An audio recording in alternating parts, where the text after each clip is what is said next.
Working as intended. Hey, what's up guys? I'm BTC. Quick announcement. Overwatch now has a public test region that is available for you to play on. This will allow you to try out the new stuff in Overwatch before it gets pushed to the main servers. And the big thing that's on the public test region right now is the competitive ranked mode. Alright, so let me go through all the stuff that they've added to the public test region. Again, the big one is going to be competitive play. So, new feature, competitive play. Once you hit level 25, you'll have access to our newest feature, competitive play. This mode was designed to be a more serious experience, allowing players to hone their skills and perfect their strategies. But before diving into the fray, you'll need to play 10 placement matches. These will allow our matchmaking system to gather enough information about your abilities to assign a skill rating. With your newly acquired skill rating, you'll be matched against players of a similar ability level. And if you play well and win these games, the competition will become increasingly fierce throughout the 2.5-month season. Plus, your performance will be rewarded with unique in-game items like sprays, player icons, and competitive points, which can be traded in for cosmetic golden weapons. We've also made a large number of changes to Overwatch's match format for competitive play.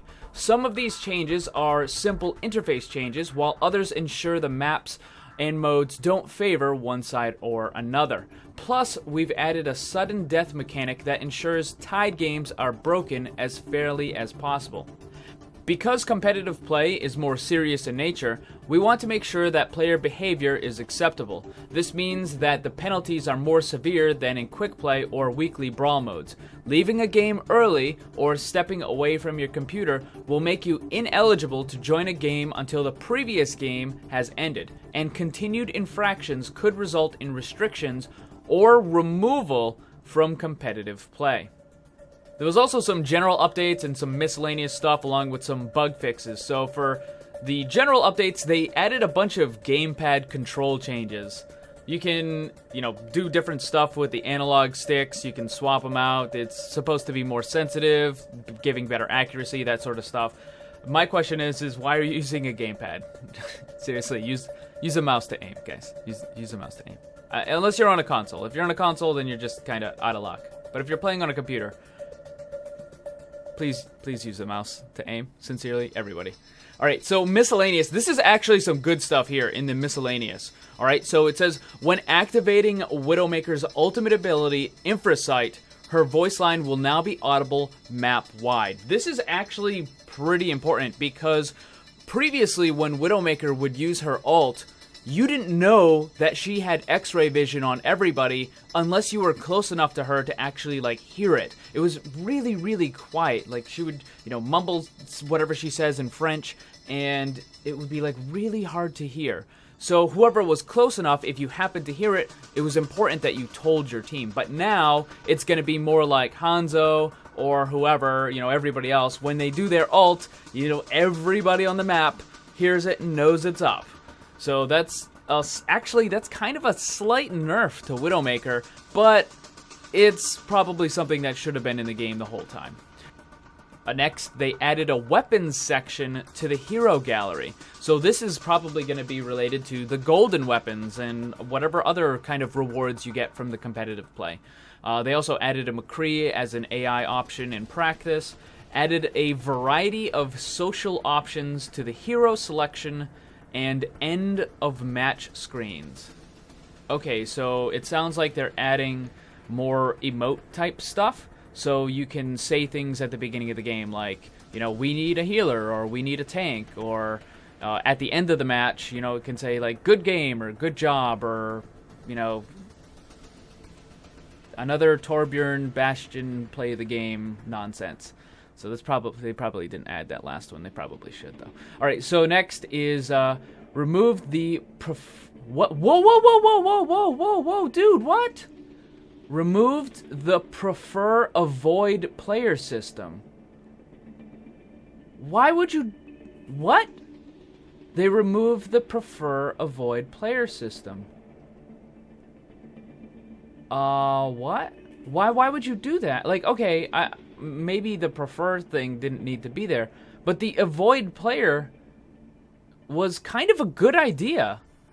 It allowed you, like, if there was trolls or people that were just generally being idiots, you could avoid that person and never have to play with them again. I don't understand why they would remove that, unless maybe now if you block someone, you can't be matched with them in a game anymore. But I don't understand, why would they remove the avoid player? That was actually a good utility for avoiding people who, like, ruin the game for you. You know, people who troll or people who just, you know, spout off stupid stuff. I don't understand that. I don't know why they would get rid of that. Alright, so there's a whole bunch of bug fixes as well. Fix the bug that would cause players' weapons to auto-snap straight up or down.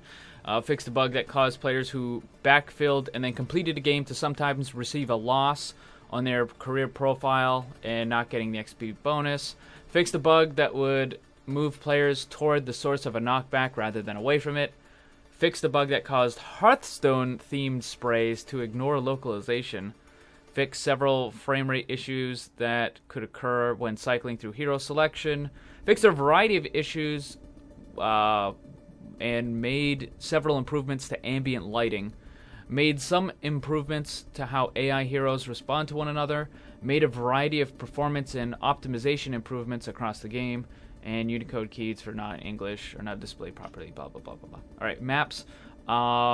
Players can no longer be resurrected in out-of-play areas on Ilios. Okay. And heroes.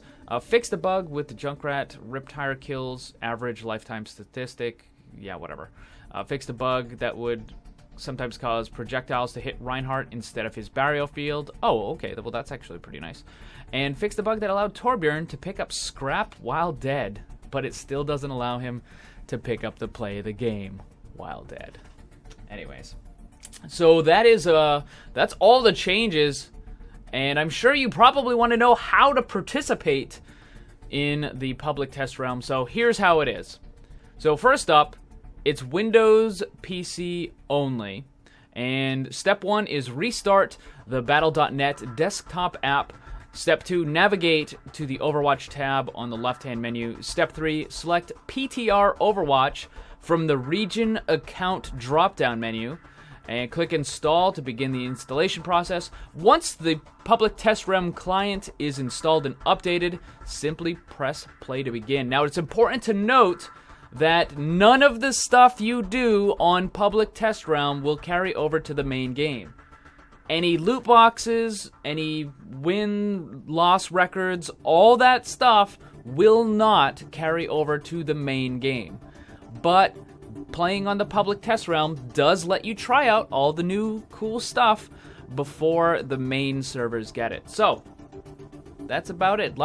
Actually, there's some pretty good changes on here, like the Widowmaker thing, and you know, some of the other bug fixes and stuff. But I don't know why they got rid of the player avoid system. Why would you get rid of that? I don't know. Anyways. So that's going to be about it for this one, guys. Hope you enjoyed it. Go check out the public test realm if you want to try out the new cool stuff. Hit that like button, share the video with your friends, and subscribe if you're new, because there's lots more Overwatch on the channel. Thank you for watching. Remember, always blame the controller, because it's never your fault.